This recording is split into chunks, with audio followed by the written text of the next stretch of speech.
Dans le monde de l'aviron à Marseille, le Rowing Club basé à l'entrée du Vieux-Port est une véritable institution. Et davantage lorsque deux de ses plus célèbres champions, Nathalie Benoît et Rémi Taranto, s'illustrent en décrochant lors des derniers JO paralympiques de Tokyo une magnifique médaille de bronze.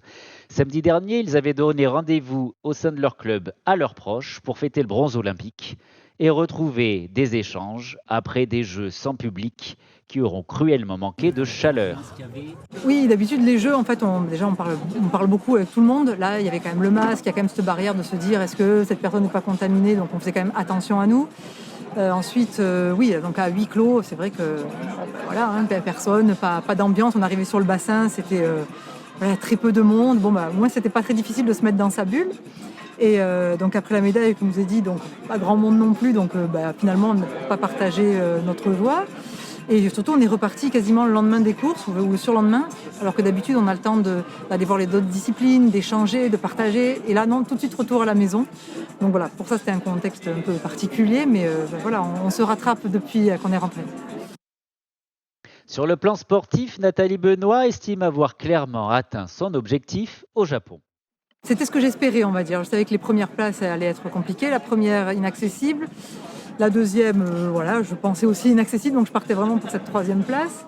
Moi, je revenais en plus, pas de blessure, mais d'opération, là, en avril, donc je savais pas trop, j'avais manqué la dernière compétition, je voyais pas mon niveau, est-ce que j'avais récupéré, pas récupéré.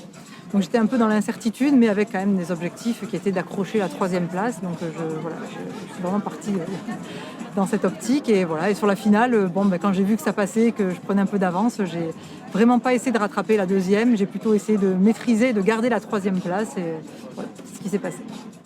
À 41 ans, l'Aixoise a déjà en tête de viser une troisième médaille au JO à Paris en 2024. Cette année, je poursuis.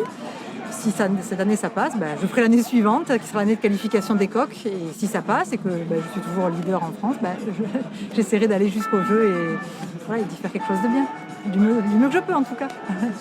Dans 3 ans, le courage et le sourire de la championne devraient encore ramener le soleil et la fierté sur le sport marseillais de haut niveau.